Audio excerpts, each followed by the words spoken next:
Chapter 10, in which there are eggs and trouble. 2 days later, Frightful laid a second egg. Again, she did not incubate it. Without her warmth, the embryos could not develop. Nevertheless, they needed attention, and she turned them every 3 or 4 hours. The turning twisted the rope-like chalzas attached to each of the yolk and to the shell. The twisting tightened the chalzas and kept the yolks suspended in the middle of the albumen so that they did not stick to the inner shell. Frightful pulled a feather from her breast and watched it blow off in the wind. After she laid the first egg, both she and 426 had lost so many feathers on their breasts that these areas were naked and bare. These were brood patches. Both parents would brood the eggs. Warmer than feathers, their bare skin would raise the eggs to 70 degrees Fahrenheit. At that mystical temperature, life would start. The day Frightful laid the second egg was cold. Nevertheless, she and 426 left the eggs and flew off to the courthouse cupola. 426 saw the pigeon ladies come out of their house, and the pigeon flocked to meet them. He dove. The pigeons scattered. Frightful watched from above the trees. She saw a bird fly away from the others in confusion, dove at it, and missed. Later that day, they were successful in their cooperative hunting, and Frightful caught a rat. That night was very cold. Frightful stood over the eggs, not sitting on them to start incubation, but protecting them from the freezing air. She let her long breast feathers and pantaloons make a tent around them as she stood. Her brood patch was swollen and soft with a jelly-like fluid. 3 days after the second egg was laid, Frightful laid a third. When she stood up to look at the rich colors and exciting shapes of her clutch, her knees bent. She sat down. Her brood patch fit gently around the eggs like a soft hot water bottle. Long feathers that had developed around her brood patch dropped around the eggs like a down comforter. They kept the warmth in and the cold out. Around noon, the peregrine eggs reached 70 degrees. Miraculously, inside each egg, one cell became 2, 2 became 4, then 8. Life was exploding in its various and complicated ways. Frightful sat tight. That afternoon, 426 became provider and helper. He flew off alone and came back with food. He fed her, then she stood up. He sat down and brooded the eggs. Frightful flew up and down the river, then winged over the one hemlock, calling to Sam. When she was well exercised, she returned to the scrape. 426 got up. Frightful sat down on the precious eggs. Around 6 o'clock the next morning, 426, who was sleeping near the top of the bridge against a vertical web, awoke. He checked Frightful and flew off to hunt. Sam saw him go. He walked onto the bridge and whistled. Frightful did not answer. "I know you're there," he said. "I've been watching you from Federal Hill." Frightful was quiet. The longer she incubated, the more deeply she went into a trance of incubation. Only 426 could bring her out of it, and only to eat and fly briefly.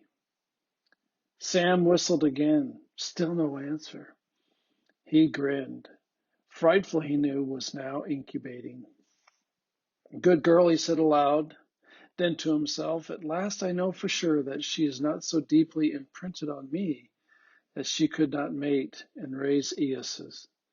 I am so glad I did not destroy her wildness, her wildness, after all." Whistling, Sam swung off the bridge and dropped to the water's edge, where he walked gracefully upriver. Jumping stones and skirting marshes, he arrived at the path to Mrs. Strawberry's farm. Today was the day to plant her rye. The maple leaves were flowering.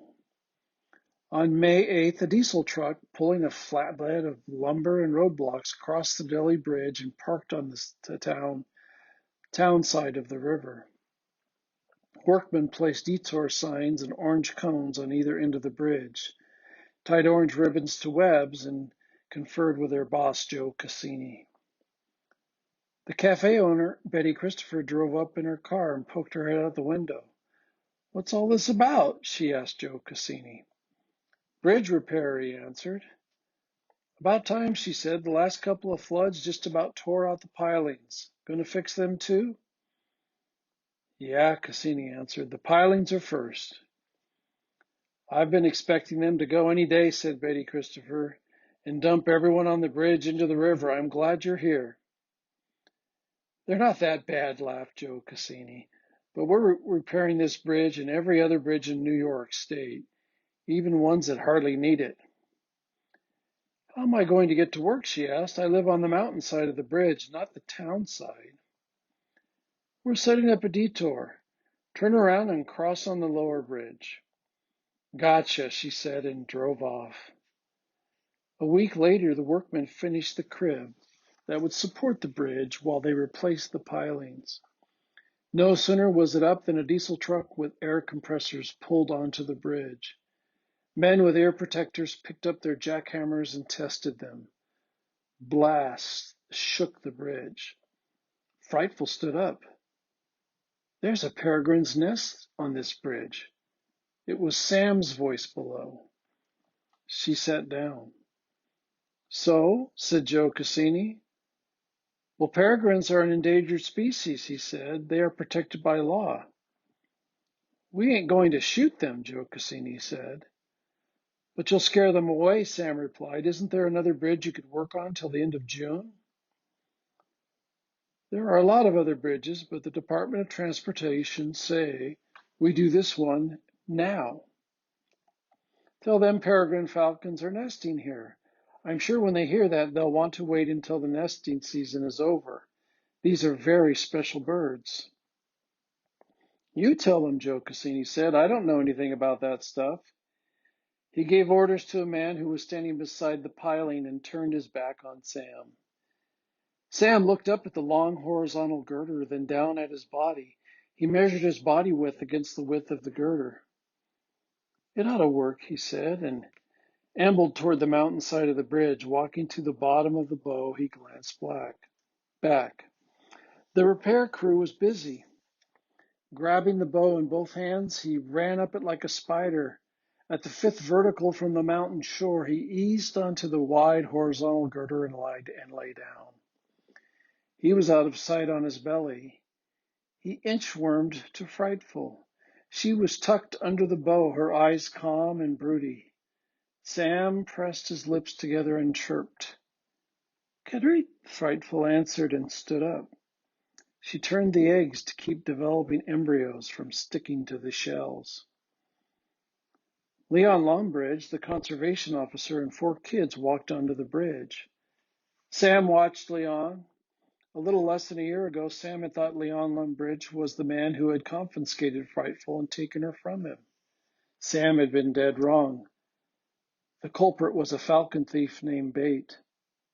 Leon Longbridge was Delhi's conservation officer and truly a fine man, as the town kids had discovered.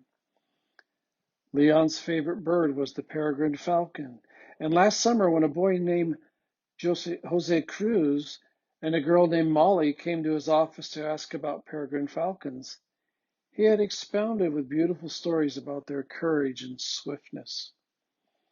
They wanted to hear more, and it was not long before he found himself taking them on an early morning bird walk. Only last evening, Molly, who was 10 years old with black bangs and a pigtail, had called them. "I think 2 peregrine falcons are nesting on the bridge," she had said, "and the workers are scaring them." "Good for you," he had said. "You're right. There is a pair on the bridge, and I am sure all the noisy equipment will drive them away. I'm going to ask the foreman if he can't work somewhere else the first thing in the morning." Can Jose and I come with you?" she had asked. "Sure," he had said. And Maria and Huey? I don't see why not, he had answered. The more, the better. Now, Sam, flattened out on the girder, was watching them walk toward the foreman. Off the bridge, Joe Cassini shouted. The bridge is closed. To get off. Peregrine falcons are nesting on this bridge, Molly piped. We've come to ask if you could stop work, Leon Longbridge said. Could you work somewhere else for a month or so? Get off the bridge, Joe repeated. Leon Longbridge nodded and led the kids to the riverbank. Let's hold a meeting, Molly said, and sat down on the grass. Leon told them the endangered species were protected by the federal government. He said he had notified the U.S. Fish and Wildlife Service in Albany if the birds were in trouble. The feds seemed to think the birds would be all right. Anyone know the governor? Leon asked. He can stop the repairs. Not me, said Jose, and slapped his black curly head with both hands. I wish I did. By the way, Molly, Leon asked, how did you happen to see the falcons? My bedroom looks out on the bridge, she said, and pointed to a Victorian masterpiece at the bottom of the mountain directly in line with the bridge. What can we do? Said Maria, a sturdy little girl in white overalls. The workers are going to scare them away. What about writing letters to the governor? Molly asked. Yeah, said Jose. When John Wood showed us the peregrine falcon that had been electrocuted on utility poles, we wrote letters to the company. And they fixed 3 poles, said Molly. Move on, Joe Cassini called. It's dangerous here. Let's go back to my office, said Leon, getting to his feet. I have papers and pencils there. As they jumped to their feet and hurried off, a crew member put on his ear protectors and picked up his jackhammer and pushed the start button. The powerful tool roared. He attacked the piling, the jackhammer shaking and spewing dust. The noise bounced off 100 iron webs in an ear-splitting exchange of sounds. The kids and Leon Longbridge looked back to see the falcon fly in terror. She did not. Stretched on his belly, Sam spoke gently to Frightful. The constant vibrations from 2 jackhammers trembled the huge horizontal web, but Frightful stayed with her eggs. When 2 more hammers joined the mayhem, she came out of her incubation trance. Her eyes widened in fear. See, Sam called, squeezing air between his teeth to make the bird sound. Frightful stood up. Softly, softly, Sam whistled to her. She cocked her head. The jackhammer stopped. She did not fly. Karit. It's all right, Sam said. It's all right. He reached out his hand to her. The 4 jackhammers blasted again, sending sound waves bouncing around the webs and girders that held the bows in place. The waves banged out every possible note known to iron and air. Karit, Frightful called softly. Sam lay perfectly still, his hand inches from her. Relaxed and smiling, he whispered over and over, It's all right, Frightful. It's all right. She pressed the precious eggs against her warm brood patch. She'd settled down, but was still alert. For the 3 hours the jackhammers blasted, Frightful watched Sam. He transmitted calmness. Despite the din, she slipped into a trance of incubation, this time more deeply than before. She saw and heard nothing beyond her scrape. At 12 o'clock, the work crew put down their tools and ambled to the river's edge to eat their brown bag lunches. The bridge was quiet. Sam stood up, touched his toes, and stretched. He backed up against the next vertical iron web to keep out of sight of the workers and glanced at the river far below. I feel like a bird way up here, he said to Frightful. What a super thing it must be to fly. Frightful did not stir.